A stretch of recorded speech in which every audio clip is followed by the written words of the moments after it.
dari Kementerian UKM, juga hadir di sini teman-teman dari Indo Eksimpro, perkumpulan perhimpunan profesi ekspor dan impor Indonesia, yang juga akan mendampingi Ibu dan Bapak semua selama pelatihan ini berlangsung. Kemudian juga hadir dari Lembaga Sertifikasi Profesi Perkoperasian Indonesia, di mana saya juga bergabung, yang nanti akan melakukan sertifikasi di akhir. Ya. Baik Ibu dan Bapak semua, izinkan saya 1 jam ke depan menyampaikan materi perdana, yaitu kewirausahaan bisnis ekspor.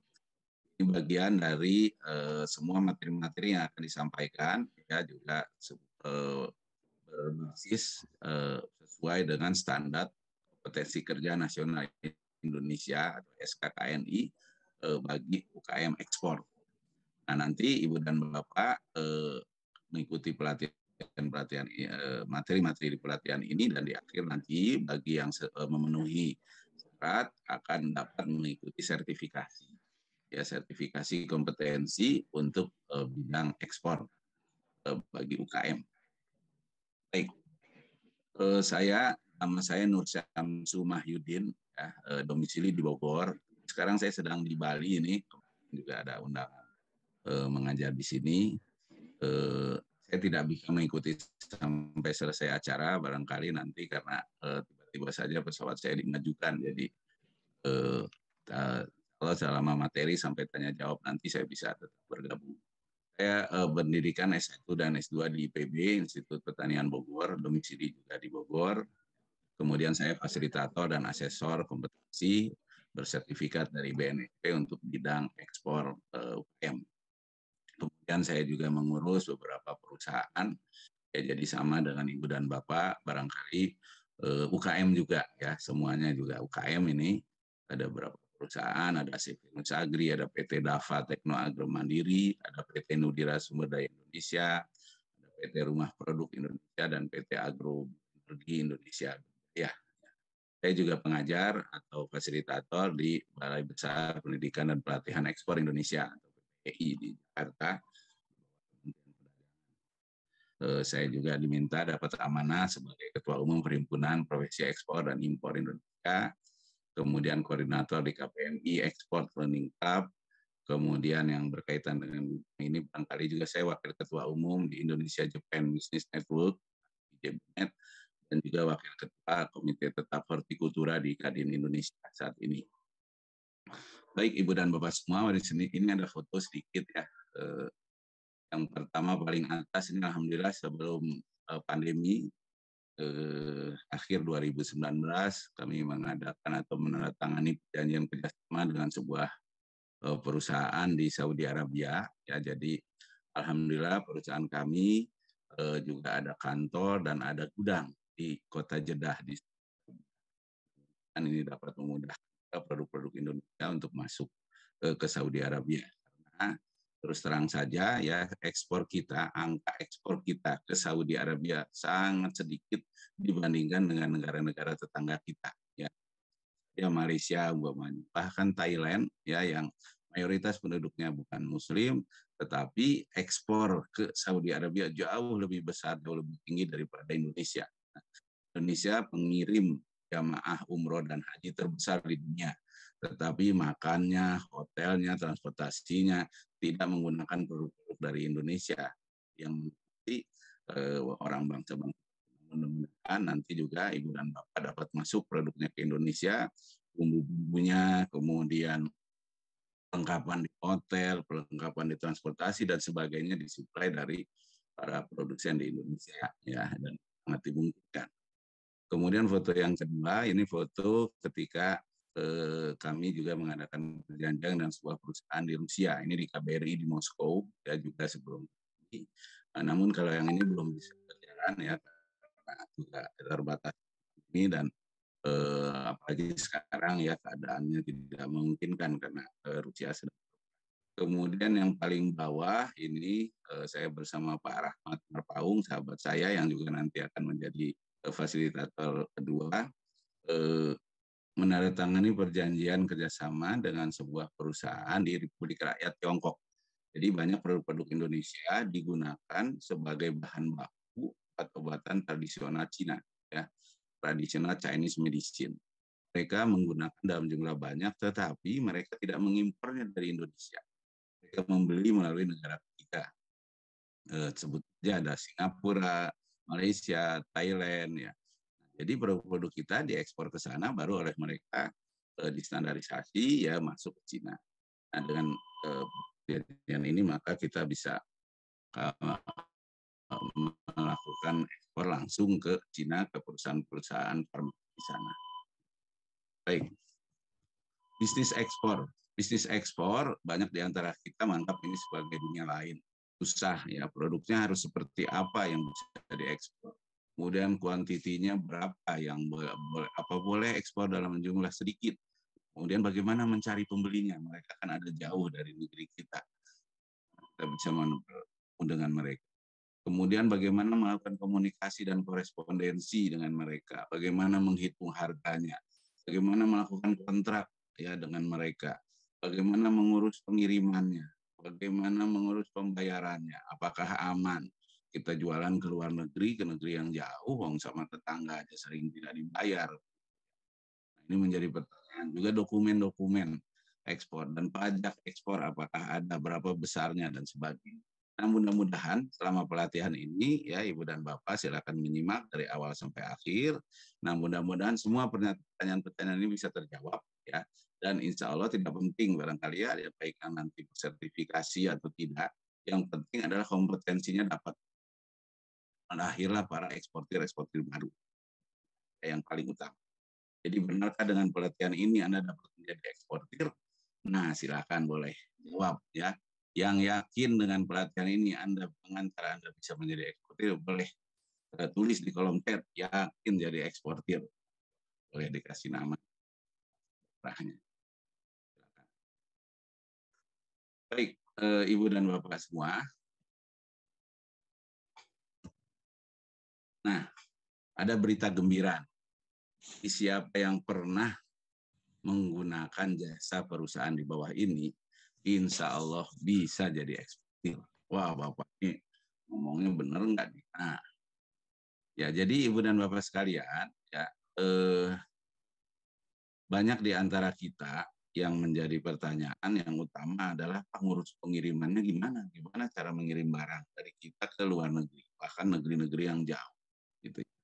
Nah, Ibu dan Bapak sekalian, urusan pengiriman di dalam bisnis ekspor diurus oleh perusahaan lain, ya, bukan diurus oleh kita sebagai eksportir. Persis seperti Ibu dan Bapak ketika dapat order atau ingin berkirim barang antar kota, antar pulau di dalam negeri di Indonesia. Kita bisa menggunakan kalau dalam jumlah sedikit, kita bisa menggunakan jasa Tiki, jasa JNE, jasa JNT, ya ada si cepat sekarang, ada macam-macam, banyak sekali ya. Itu dalam jumlah yang agak banyak, mau kirimnya 1 ton, 2 ton, 3 ton, bisa menggunakan jasa-jasa ekspedisi ya atau kargo sering disebut. Ekspres, ada Pahala Kencana, ada Dakota, ada macam-macam juga, ada Wahana Kargo, ada Indah Kargo dan sebagainya. Nah, ekspor juga persis seperti itu. Seperti itu, Ibu dan Bapak nanti dibantu oleh perusahaan-perusahaan seperti itu, tapi untuk pengiriman ke luar negeri. Jadi pendeknya, tugas eksportir itu hanya dua. Hanya dua. Satu, menyiapkan produk yang bagus. Yang kedua, mencari pembeli. Untuk urusan pengirimannya bagaimana? Diurus oleh perusahaan lain. Kebanyakan pelatihan ekspor ya perlu saya sampaikan yang dilatih, yang diberikan materinya urusan pengirimannya bagaimana, urusan detil-detil berkaitan dengan itu ya, nanti di kepabeanan di bayar apa ya, terus terang saja itu ada perusahaan lain yang mengurus, bukan kita. Nah, kompetensi itu lain lagi, nanti kompetensi untuk menjadi perusahaan pengelola jasa kepabeanan atau PPJK. Ya. Kita ini adalah kompetensi ekspor, jadi kita bisa ekspor. Nah, syaratnya yaitu bisa menyiapkan produk yang bagus dan bisa mencari pembelinya. Ya. Oke, lanjut. Apa itu ekspor?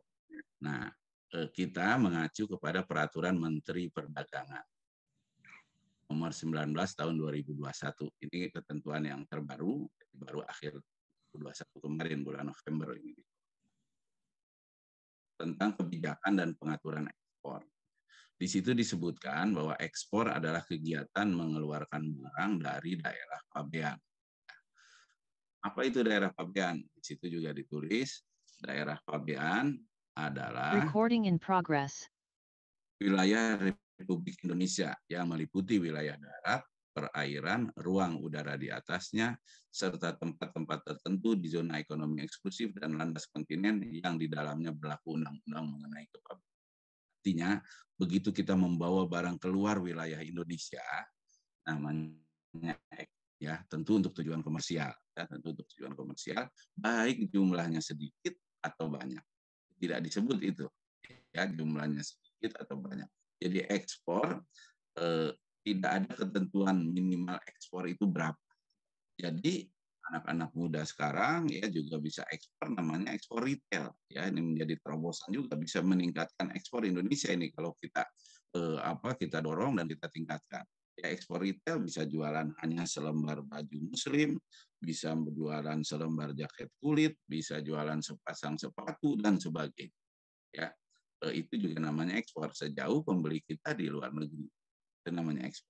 Meskipun nilainya kecil, meskipun jumlahnya tidak banyak, tetapi kalau dijumlah secara total se-Indonesia bisa besar.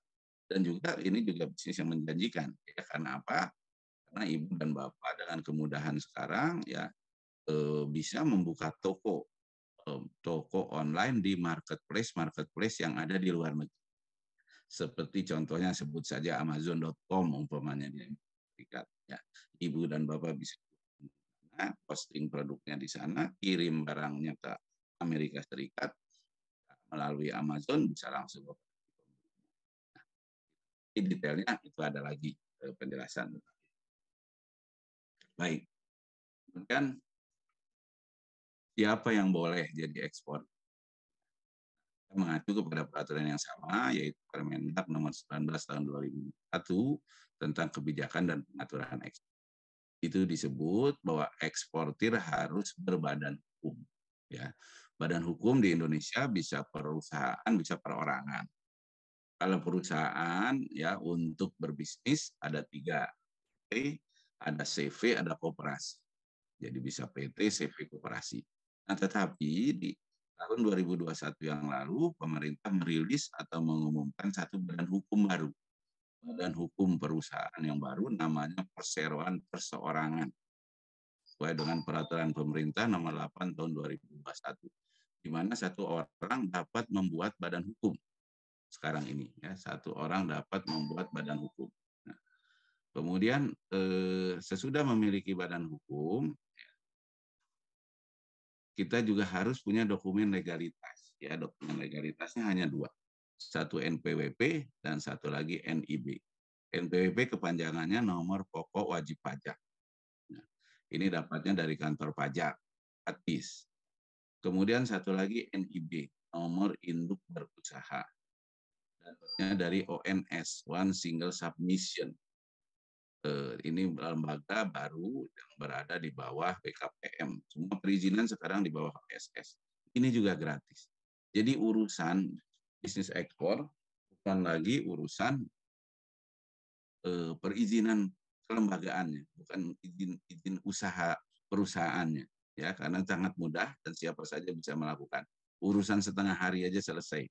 Ya, jadi yang paling penting adalah ibu dan bapak mempunyai atau dapat memiliki produk yang bagus, ya, kemudian mencari badan hukumnya atau perusahaannya bisa kita urus, walaupun belum punya bisa menggunakan perseroan perseorangan. Baik, kemudian barang ekspor. Nah, barang ekspor sesuai dengan ketentuan pemerintah dibagi ada 3 kelompok. Pertama barang bebas ekspor, kedua barang yang diatur atau dibatasi, dan ketiga barang yang dilarang untuk diekspor. Jadi barang yang bebas adalah bebas, ya tidak masalah kita mengekspor ke mana saja, barangnya bebas untuk ekspor. Sebagian besar barang adalah bebas untuk diekspor. Kedua barang yang diatur, ya, dengan peraturan Menteri Perdagangan nomor 19 tahun 2020 tadi saja barang yang diatur, itu namanya dibatasi. Ini boleh diekspor, tetapi diatur. Contohnya barang yang diatur itu, misalnya ya, dompet atau tas atau sepatu dari kulit ular, umpamanya, dari kulit buaya. Nah itu diatur, boleh diekspor. Misalkan, nah Ibu dan Bapak mendaftar dulu proses produksi dari mana dapatnya itu kulit ular, kulit buaya. Jadi harus diternakan buayanya atau ularnya.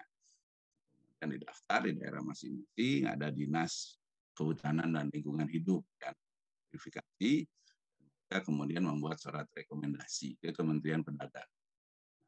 Baik, kemudian Ibu dan Bapak dapat namanya surat eksportir terdaftar untuk produk. Boleh diekspor. Ya, banyak lagi produk-produk yang diatur atau dibatasi. Dan yang ketiga, barang yang dilarang untuk diekspor. Ini mengacu kepada Permendak nomor 18 tahun 2021. Di mana bisa tahu mana produk-produk yang dibatasi, mana produk yang bebas yang dan dilarang. Ibu dan Bapak bisa membuka di sini link ya, nanti materi ini bisa diakses di kampus UKM. Link yang pertama, linknya beacukai.go.id/bpki buku tarif ini. Kemudian juga ada linknya insw.go.id, di sana juga ada ya daftar barang yang bebas, barang yang diatur, dan barang yang diatur. Kemudian juga sering juga kalau itu kan tadi peraturan di Indonesia. Nah, sering juga menjadi pertanyaan bagaimana kalau peraturan di negara tujuan. Nah, Ibu Bapak juga sekarang dengan mudah bisa tahu, misalnya ingin ekspor ke Malaysia, produknya makanan ringan, ya keripik pisang katakan gitu. Ya. Mana peraturan di sana? Tinggal buka saja satu link, satu website miliknya Kementerian Perdagangan, namanya Inatrims, inatrims.kemendak.go.id. Tinggal klik, nanti terhubung ke sana, mau ekspornya apa, ke negara mana, dan keluar aturan-aturan. Aturan di negara, tapi belum seluruh dunia ini, ya. Tapi negara-negara tujuan ekspor yang utama sudah ada. Kemudian yang kedua ada namanya MacMap, ya, macmap.org. Oke, ini kalau ini seluruh negara di dunia anggota PBB. Ini dibuat oleh ITC, International Trade Council, lembaga perdagangan dunia. Kita bisa mengakses ini dengan mudah juga, peraturan-peraturan di negara tujuan. Kita mengisi di situ, kita dari Indonesia, kemudian ingin apa yang diekspor, kemudian negara tujuannya mana. Baik. Kemudian siapa pihak-pihak yang terlibat? Jadi kalau kita ingin melakukan ekspor, siapa sih pihak-pihak yang terlibat? Ya. Di gambar ini ya, paling kiri adalah eksportir, ya, kita sebagai eksportir atau eksporter dalam. Di sebelah kanan ini perusahaan atau pihak yang membeli produk kita di luar negeri, namanya importir atau impor. Pihak-pihak yang terlibat yang ada di tengah ini, siapa saja itu? Ya, yang pertama namanya shipping company atau perusahaan pelayaran. Kita kirimnya lewat laut. Ya. Kalau ngirimnya lewat udara, dia adalah penerbangan seperti Lion, ya, Batik. Kalau di luar negeri ada namanya Singapore Airlines, Japan Airlines, Etihad, Emirates, perusahaan pemilik pesawat terbangnya. Kalau perusahaan pelayaran, pemilik kapalnya. Di beberapa daerah Indonesia, ekspor juga bisa dilakukan melalui darat, ya, di Kalimantan umpamanya, atau di Papua, atau di Timor, ya, bisa ekspor melalui darat. Shipping company-nya adalah perusahaan jasa angkutan darat. Nah, berarti ya mereka adalah pemilik alat pengangkutnya. Kalau pengangkutan darat berarti pemilik truknya. Nah, berbeda, saya ingin membedakan dengan yang kedua. Yang kedua ini namanya freight forwarder. Freight forwarder atau sering disebut dengan forwarder saja. Nah, dalam bahasa Indonesia disebut dengan EMKL, ekspedisi muatan kapal yang lewat laut. Yang lewat udara, ekspedisi muatan udara atau EMK. Nah, mereka adalah perusahaan jasa. Berbeda dengan yang pertama. Mereka forwarder ini tidak punya kapal, tidak punya terbang, juga mungkin juga tidak punya truk juga. Jadi mereka adalah mengorganisir, ya membantu kita dalam proses pengiriman barang. Mirip kalau di dalam negeri dengan perusahaan jasa ekspedisi, perusahaan kargo seperti itu. Ya. Nah, jadi belum tentu ya perusahaan kargo, perusahaan ekspedisi itu mengirim barang kita dengan sendiri, dengan alat angkutnya sendiri. Bisa jadi mereka juga sewa lagi atau dititipkan lagi ke perusahaan lain dan sebagainya. Intinya yang penting bagi kita adalah produk kita sampai ke alamat tujuan. Ekspor juga begitu. Ya. Nah, kemudian yang lainnya, yang warna biru ini. Warna biru ada insurance company, ada surveyor, dan ada bank. Ini atau asuransi. Ya. Tidak wajib. Ya, yang warna biru ini semuanya tidak wajib. Boleh digunakan, boleh tidak. Asuransi ya di dalam bisnis ekspor tidak wajib, boleh digunakan, boleh tidak. Jadi adalah salah kalau ada yang menyatakan bahwa ekspor harus diasuransikan, tidak. Seperti ibu dan bapak berkirim barang di dalam bisa diasuransikan, bisa. Kemudian surveyor, surveyor ini perusahaan jasa pemeriksa barang. Di Indonesia contohnya ada Sukovindo ya, mungkin sering dengar. Surveyor Indonesia, itu dua perusahaan ini yang BUMN ya, Badan Usaha Milik Negara. Juga yang swasta PT Arcurin, PT Bekjorinu, PT Geoservice dan sebagainya. Juga ada perusahaan multinasional, perusahaan asing kantor di Indonesia untuk jasa surveyor ini, seperti Biro Veritas, ada SGS. Dan tugas mereka adalah memeriksa barang yang kita ekspor. Umpamanya saja pembeli kita belum percaya ini ekspor perdana atau masih awal-awal. Mereka mungkin bahwa barang yang akan mereka terima nanti persis seperti yang mereka mau. Jadi mereka minta di dalam ordernya harus diinspek, harus diperiksa oleh surveyor independen. Independen kita harus mengundang kehadiran mereka, ini surveyor PT Sukovindo. Apa yang diperiksa tergantung ordernya. Bisa jumlah barangnya, beratnya, bisa ukurannya, bisa warnanya, ya bisa kemasannya, bisa juga sampai kandungan kimianya dan sebagainya. Jadi mereka membuat laporan surveyor sesuai dengan tugas yang kita berikan.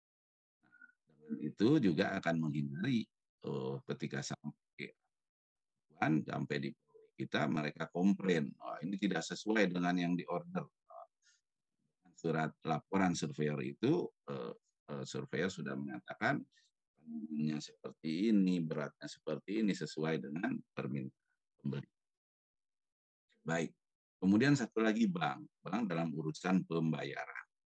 Pembayaran dari luar negeri umumnya menggunakan bank. Tapi juga bisa juga kita menggunakan sarana yang lain. Contohnya kita bisa menerima dari luar negeri menggunakan Western Union umpamanya. Itu bukan bank. Yang ada di kantor pos ya di. Kemudian kita juga bisa menggunakan payment gateway, ada PayPal yang lagi ramai karena tiba-tiba di stop oleh pemerintah karena belum registrasi kalau tidak salah. Itu alat pembayaran kita ekspor biasanya dalam nilai yang tidak banyak. Kemudian si pembeli ingin aman, artinya dia tidak transfer ke kita langsung uangnya. Kita juga ingin aman juga, Pak. Barang yang kita ekspor pasti dibayar. Jadi si pembeli menitipkan uangnya di PayPal, kemudian kita kirim barang, baru sesudah kita membuktikan bahwa barang sudah dikirim, maka PayPal-nya dananya yang ada di PayPal pindah. Tentunya itu. Selain PayPal juga ada Alipay, ada Pay, ada UnionPay dan sebagainya. Baik. Nah, itu kalau kita lihat yang di tengah ini kan mirip-mirip saja kalau kita mengirim barang atau bertransaksi berbisnis di dalam negeri. Ada shipping company, ada ekspedisi atau forwarder kalau ke luar negeri, dan yang lainnya adalah opsional, boleh digunakan boleh tidak. Ini mirip saja. Itu di awal tadi saya sampaikan siapa yang pernah mengirim barang di dalam negeri menggunakan jasa perusahaan, maka insya Allah bisa diekspor. Yang membedakannya hanya ini, yang kalau kotak warna luar negeri ada namanya bea cukai di Indonesia atau di daerah tujuan. Apa sih tugasnya bea cukai? Intinya yang berkaitan dengan kita ada dua, ya. Yang pertama, bea cukai memastikan bahwa barang yang diekspor itu apakah barang yang bebas, apakah barang yang diatur atau barang yang dilarang. Itu karena itu kan kalau bea cukai menangkap penyelundupan narkoba, bea cukai menangkap penyelundup burung cendrawasih dari Papua, umpamanya. Ya karena apa? Karena memang tugas itu barang yang dilarang. Oke. Kemudian yang kedua, memastikan apakah eksportir sudah membayar bea keluar bagi produk yang terkena bea. Jadi yang ada di dalam ekspor itu tidak ada pajak ekspor, namanya tidak ada. Ya. Ekspor itu tidak kena pajak. Ya, saya tegas. Ekspor tidak ada namanya pajak ekspor. Yang ada adalah biaya keluar. Sama aja dong kalau gitu. Beda. Ya. Pajak diurus oleh Direktorat Jenderal Pajak. Kalau keluar diurus oleh Direktorat Jenderal Bea dan Cukai. Kalau kita ngimpor masuk barang dari luar negeri namanya bea masuk. Kalau kita ekspor namanya bea. Kan ibu dan bapak di dalam kalau kita bisnis di dalam negeri ada namanya PPN, pajak pertambahan nilai. Nilainya 11%. Nah, kalau kita ekspor PPN-nya 0. Ya jadi jangan kaget kalau kita pergi ke Singapura, ke Malaysia ada barang tahu itu produk buatan Indonesia, harganya bisa lebih murah. Kenapa? Karena tidak kena PPN. Kalau PPN di sana lebih kecil. Yang kedua mungkin juga ongkos angkut, ongkos kirim dari sumber produk itu ke Singapura atau Malaysia lebih murah daripada kirim ke tempat kita di Indonesia. Ya. Jadi yang ada bea cukai memastikan sudah dibayar belum ya. Bukan kita bayar ke bea cukai, bukan. Karena ke bank seperti itu. Ini bukti pembayarannya. Apa saja yang terkena bea keluar? Nah, ini dia. Itu namanya pungutan ekspor. Nah, tapi sejak 2008 namanya bea. Ya, sesuai dengan ketentuan Peraturan Menteri Keuangan yang terakhir, ada 5 produk saja yang terkena bea. Di luar ini tidak. Yang pertama, kulit dan produk-produk dari kulit. Ya, ada sepatu, ada sendal, ada tas, ada dompet yang dari kulit. Kulit, nah bea keluar. Kemudian kayu dan produk dari kayu. Dan produk dari kayu 2-10%. Ya. Kemudian kalau kayu log dilarang untuk diekspor. Oh maaf, jadi berubah saya.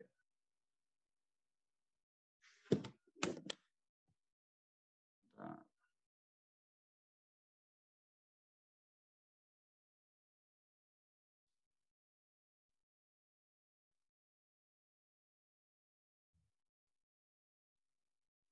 ya.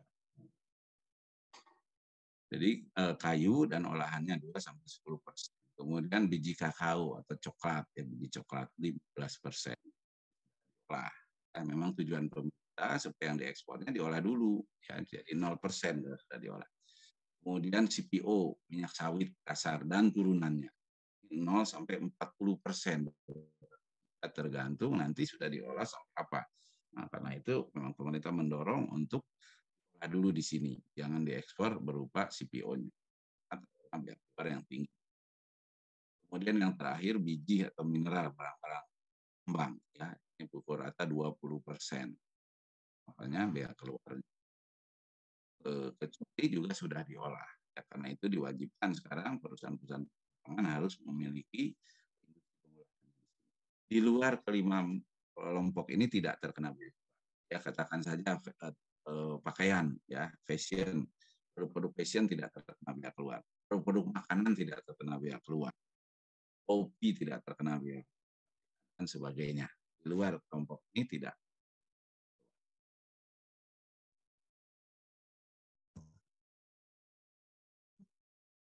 Nah, kemudian pengiriman ekspor ya dengan cara apa? Nah, prinsipnya hanya ada 4 cara plus satu untuk kita mengirim barang. Tidak ada cara yang lain. Sesuai dengan nanti disesuaikan dengan produknya ya dan harga jualnya tentu. Cara yang pertama, kita mengirim barangnya melalui jasa kurir. Jasa kurir contohnya kalau di dalam negeri itu CIKI, JNE, JNT itu jasa kurir. Kalau ke luar negeri ada DHL, ada UPS, ada FedEx, ada TNT, dan ada EMS. Ya, ada EMS.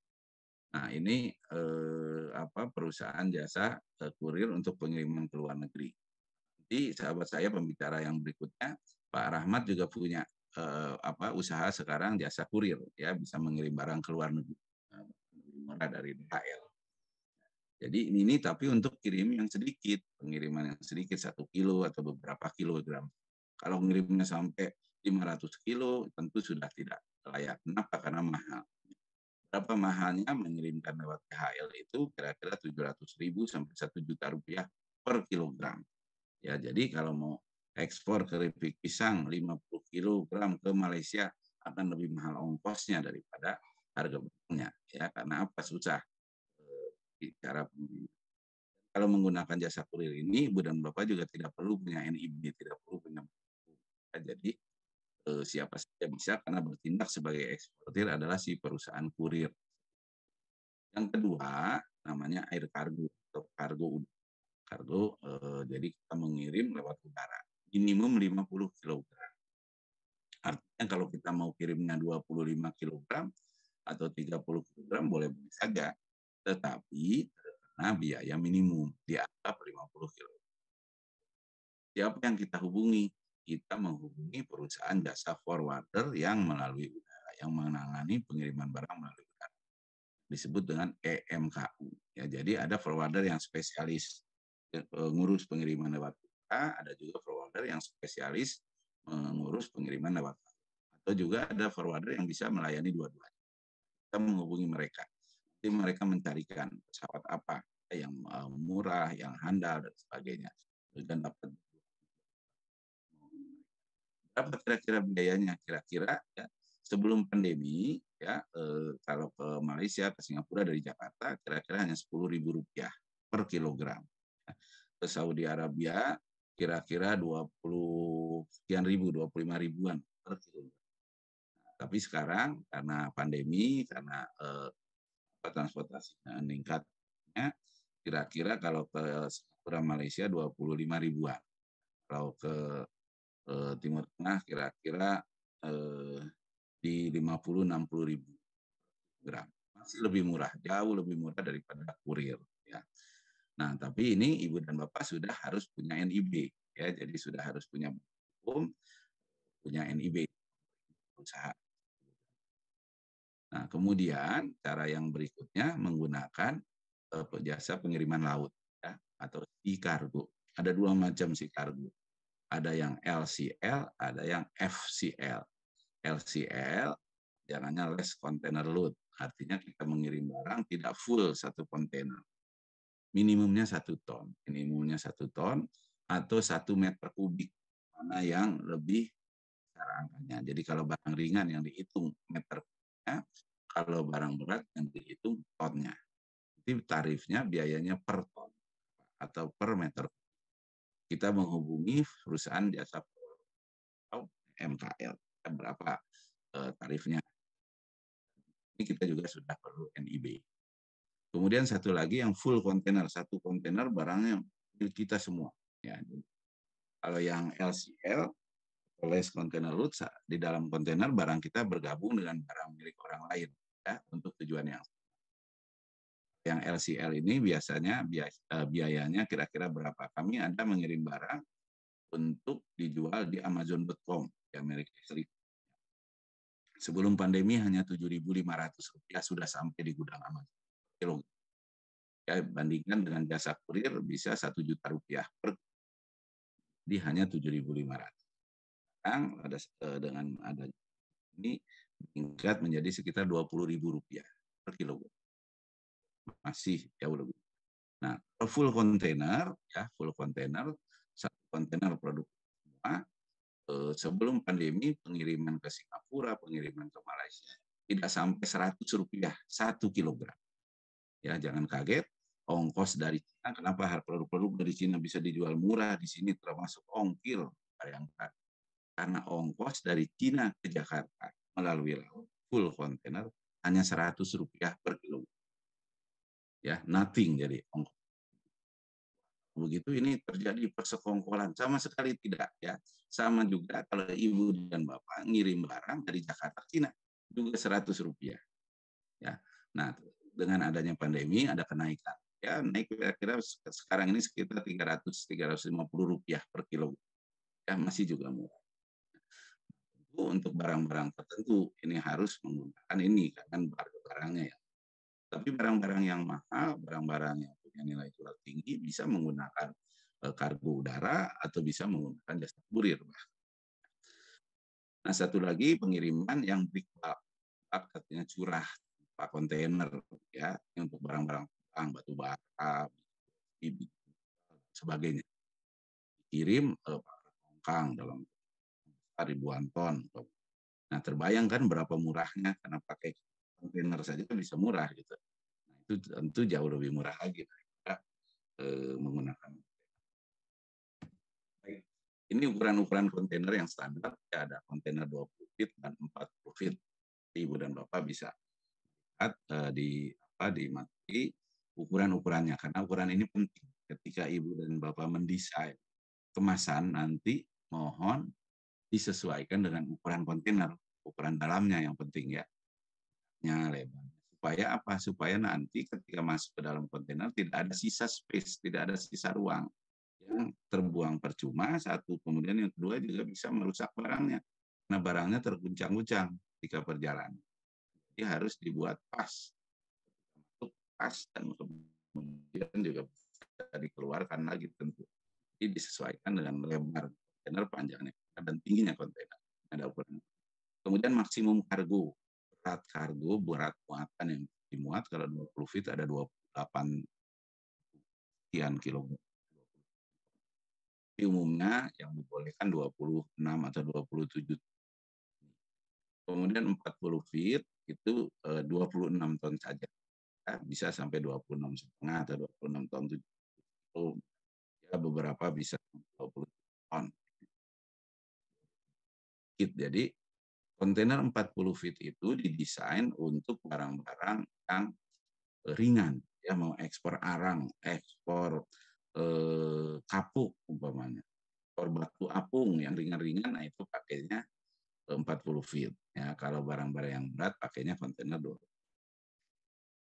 Baik. Jenis-jenis kontainer ya, ketika kita ekspor tidak hanya kontainer yang biasa ya, atau dry van atau dry container ya. Kemudian ada lagi river container, kontainer yang pakai pendingin. Ibu dan Bapak bisa ekspor buah-buah, ikan beku, udang beku, ya, kemudian produk beku lainnya atau produk-produk yang memerlukan suhu tertentu. Nah, river ini ada mesin pendinginnya di kita bisa on-set info teknis bahwa umpamanya mau ekspor cabai, ekspor mangga, ekspor nanas, ya, suhu yang kita buat info tersebut, dan kemudian meminta perusahaan pelayaran di dalam shipping instruction kita di set di suhu. Itu yang suhu beku umpamanya, suhu beku biasanya minus 18 derajat. Ya. Kemudian ada lagi yang berupa tangki, yang ekspor apa, minyak kelapa kah, minyak sawit kah, atau minyak atsiri kah. Nah, sekarang yang flexi tank, ya, ini juga harganya lebih murah daripada kita mengekspor produk-produk cair dan pakai drum. Itu harga drumnya saja mahal dan harus berapa puluh drum masuk. Kalau ini fleksibel ya, jadi bahannya dari terpal, seperti terpal dikuat gitu ya, dan juga di Tokopedia saya lihat, di Lapak, di yang jual di sini murah ya, ukurannya macam-macam, ada yang bisa full satu konten. Nanti dia ngembung, nanti mengeluarkannya juga.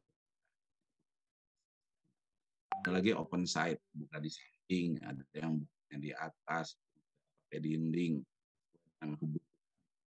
Ada lagi yang kontainer 40 feet high cube, ini untuk barang yang ringan, ya, ringan. Kita bisa. Kemudian posisinya di dalam pesawat terbang, ya. Nah, kalau kita mengirim lewat kita mengantar, kemudian nanti pemasukannya diurus atau diatur oleh si atau kru dari penerbangan tersebut. Baik, terakhir ini tips 10 langkah memulai bisnis. Ini bukan oleh Ibu Pak, dan Pak saya menyampaikan ini karena umumnya teman-teman itu ingin loncat-loncat gitu ya, tidak melalui langkah pertama, langsung langkah ke-6, langsung langkah ke-7 gitu. Ini saya coba urut-urutkan supaya Ibu dan Bapak fokus sesuai dengan urutan. Kenapa? Karena ya sesuai pengalaman saja, sesuai pengalaman ya bisa tingkat keberhasilannya tinggi kira-kira begitu. Langkah pertama, tetapkan produk andalannya. Pilih negara tujuan ekspor. Itu negara tujuan. Harus fokus, sebaiknya satu produk saja. Walaupun mau lebih dari satu, dua boleh. Tapi maksimum tiga, tidak boleh lebih. Tidak boleh lebih. Kenapa? Karena harus fokus. Banyak sekali pekerjaan yang akan dilakukan. Dia akan disampaikan oleh fasilitator yang apa. Produknya pilih yang ada pasarnya. Ya harus melakukan riset karena nanti oleh pemerintah yang lain. Perkenaan dari pasar, bagaimana mencari pembeli, bagaimana melakukan produk. Kalaupun kita punya produknya, melakukan adaptasi produk, penyesuaian supaya produk kita masuk ke pasar ekspor sesuai dengan kebutuhan mereka. Ya. Belum tentu kebutuhannya sama dengan kita, seleranya mereka sama dengan kita. Kemudian kenali produk pesaing. Ya. Pesaing yang sudah masuk di pasar seperti apa. Nah, positioning, posisi produk kita seperti apa. Temukan keunggulan dari produk kita. Ya, harus ketemu, jangan sampai tidak ketemu. Kalau tidak ada, ciptakan. Keunggulannya apa? Jadi jangan sampai kita menawar-nawarkan produk, memperkenalkan produk, kita sendiri nggak yakin produk kita bagus. Nah, itu susah. Jadi kita sendiri harus yakin produk kita bagus. Kah, apa keunggulan kemasannya kah, keunggulan macam-macam. Ya, kan? Kalau belum ketemu ya diciptakan. Ya, keunggulannya apa? Negara tujuan ekspor, utamakan negara tujuan ekspor non-tradisional. Non-tradisional artinya Indonesia itu ekspor bertahun-tahun, bukan berpuluh tahun. Negara tujuannya itu juga. Itu juga. Jadi kalau dilihat statistiknya, kalau Amerika ke Eropa. Nah, dulu juga Jepang, tapi sekarang juga sudah turun. Nah, Cina. Nah, tapi untuk barang-barang mentah, ya, olahan nggak ada ekspor ke Cina. Barang-barang mentah, ya, barang. Pemerintah ingin ekspor kita lebih variasi, ya. Apa juga negara-negara tradisional itu disebut dengan negara tradisional. Persaingannya sangat tinggi, ya, persaingannya sangat tinggi, aturannya juga sangat. Jadi kenapa tidak ekspor umpamanya ke timur? Kenapa tidak ekspor ke Afrika? Kenapa tidak ekspor ke Asia Tengah? Ada Kazakhstan, Uzbekistan, Kirgistan, ya, dan sebagainya. Atau kalau mau ke Eropa, Eropa Timur umpamanya. Kalau mau ke Amerika, Amerika Selatan, Amerika Latin, itu juga negara ekonominya bagus. Ini kemudian bagaimana cara menganalisisnya nanti disampaikan oleh Bapak. Langkah kedua, siapkan perlengkapan tempurnya. Ya, tempur untuk bisnis ekspor, ada brosur dan katalog, ada spesifikasi produk harus disusun dengan baik sehingga calon pembeli belum lihat produknya, baru lihat spesifikasinya sudah yakin, oh ini produk bagus. Saya harus menghitung biaya dan harganya. Jadi nanti juga ada materi tentang menghitung biaya dan harga untuk ekspor. Jangan ditebak-tebak, ya banyak sekali terjadi. Ini teman-teman UKM harganya ditebak-tebak, kalau saya jual di dalam negeri 10.000 ya, kalau ekspor kira-kira 12.000 lah. Nah, begitu kejadian, dapat pembeli dihitung lagi ternyata keliru, salah hitung. Ya, jangan sampai begitu. Jadi, harus dihitung dan ada caranya, tidak sulit. Langkah ketiga, miliki website ya dan akun media sosial lainnya. Ini akan membantu kita sangat membantu, dan juga calon pembeli mencari kita di mana ya, di internet ya. Itu yang pertama, akan dia cek website kita. Nah, ada tidak websitenya, bagus nggak website. Kemudian juga media sosial sekarang juga sangat membantu ya. Ada IG, Instagram, ada Facebook, dan medsos-medsos lain membantu kita. Sekarang juga banyak yang menggunakan TikTok ya untuk promosi. Buat buat selfie-selfian aja. Nah, terus untuk hal-hal yang produktif ya, kita promosi. Karena kabarnya yang melihat TikTok sekarang banyak daripada YouTube. Begitu. Langkah keempat, manfaatkan platform digital yang untuk ekspor. Ada yang gratis, ada yang bayar. Contoh yang bayar Alibaba.com, ini paling fenomenal ya, karena apa? Luar biasa. Kalau punya itu urusan nyari pembeli bukan urusan lagi. Nah, gitu. Dibayarnya mahal.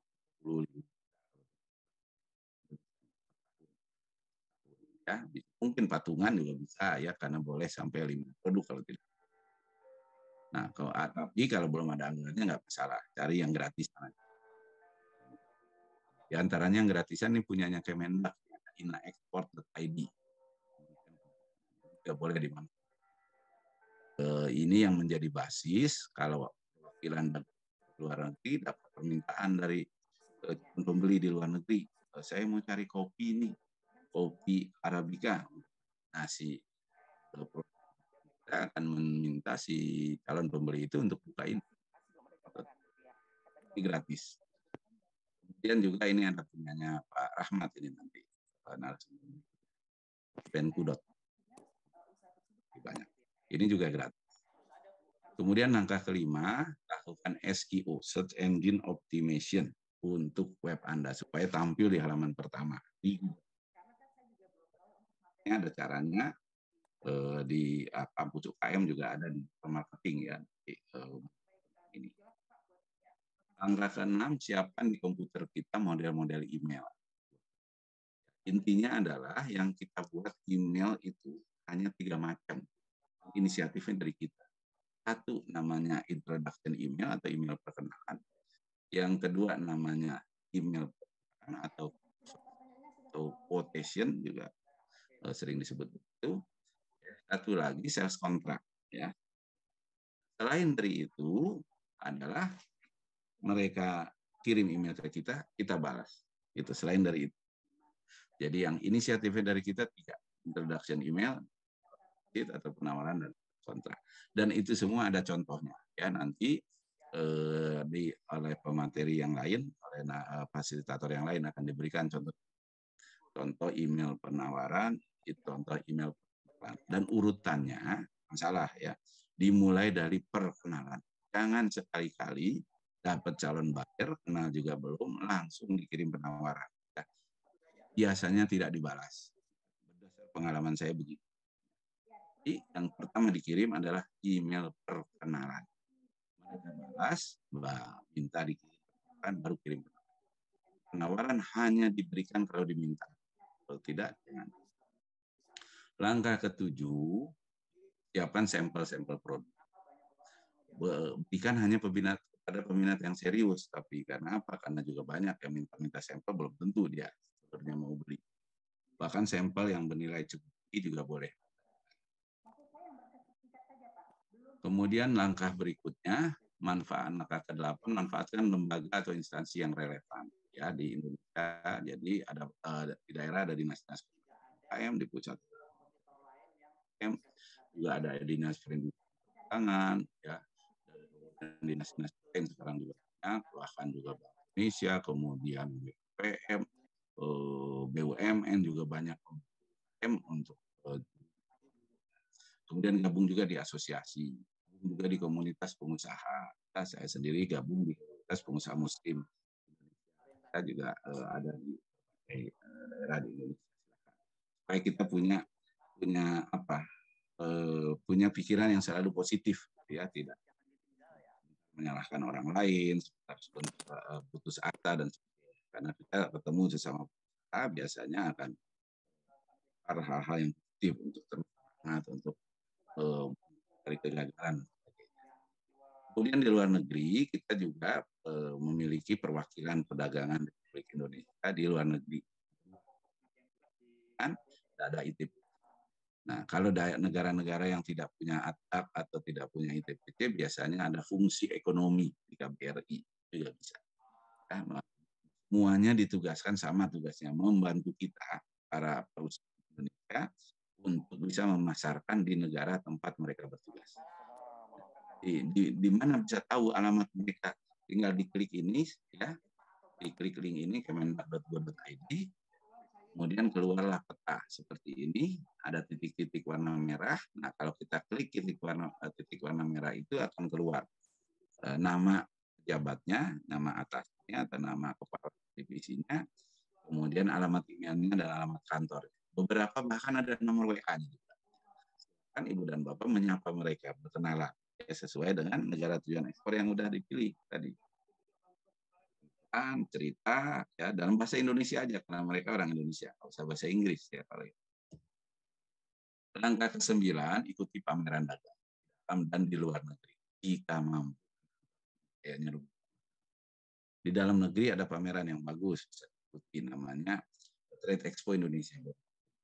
Bulan Agustus besok, bulan Agustus ini, ya, sekarang udah 1 Agustus juga akan ada Muslim Life Trade, ya, Muslim Life Trade baru tahun ini. Kita bisa juga akan datang buyer-buyer dari berbagai negara. Kemudian kenapa pameran ini penting? Karena efektivitasnya sangat baik, ya. Sebuah penelitian, sebuah survei di Jerman menyatakan efektivitas memperoleh pembeli melalui pameran dagang itu bisa 81%, jauh lebih tinggi dibanding cara-cara itu. Hanya saja kelemahannya dia biayanya mahal saja. Tapi kalau punya anggarannya, ikuti. Apalagi kalau dapat kesempatan, dapat bantuan, ya, dari BUMN, dari Pemda, dari pemerintah pusat, ya lakukan. Kita ketemu langsung sama calon buyer pameran itu keunggulan. Angka ke-10, bersedia di depan komputer minimum 2 jam sehari. Untuk apa? Nah, hanya mempelajari data ekspor impor. Kita harus tahu, harus hafal. Jadi paham medannya seperti apa. Bisa dibuka di tradeMap.org. Nah, nanti ada berikutnya.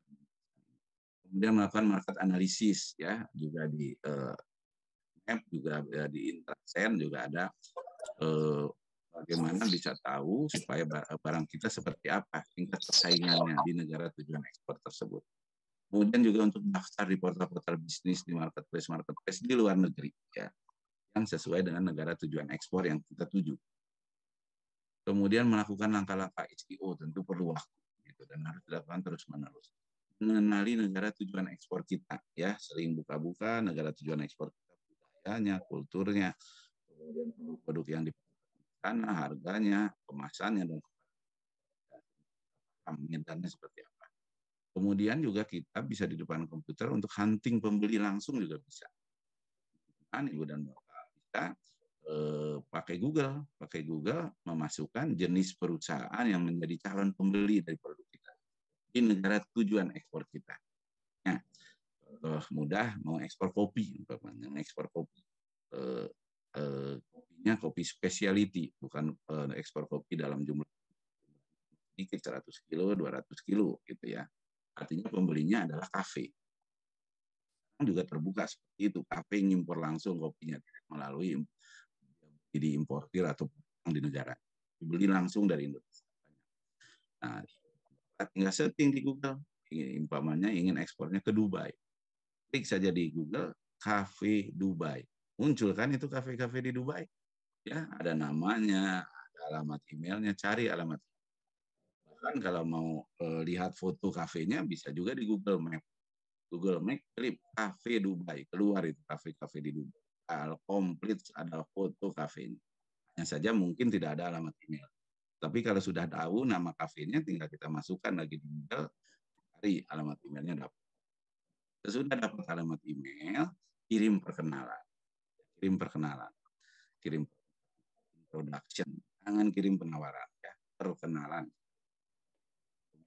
Dan biasanya kalau kita kirim 100 email perkenalan, ada 20 yang jawab. Nah, jawabnya namanya inquiry, minta penawaran. Dan kita kirim penawaran, quotation atau oversheet. Biasanya pasti ditawar, ya, jadi jangan kaget, pasti ditawar. Kemudian negosiasi, tinggal 5. Insya Allah 1. Jadi mudah-mudahan ini bisa dilakukan oleh teman-teman semua, nanti dilengkapi dengan kompetensi yang akan diajarkan di dalam. Indonesia memanggil Anda, apakah Anda menyukai tantangan, siap bekerja dalam tekanan, insya Allah penghasilannya Andi jadi pengusaha yang sudah bergabung di Indo dan eksportir baru. Terima kasih, mudah-mudahan bermanfaat. Ya, Assalamualaikum warahmatullahi wabarakatuh. Waalaikumsalam warahmatullahi wabarakatuh.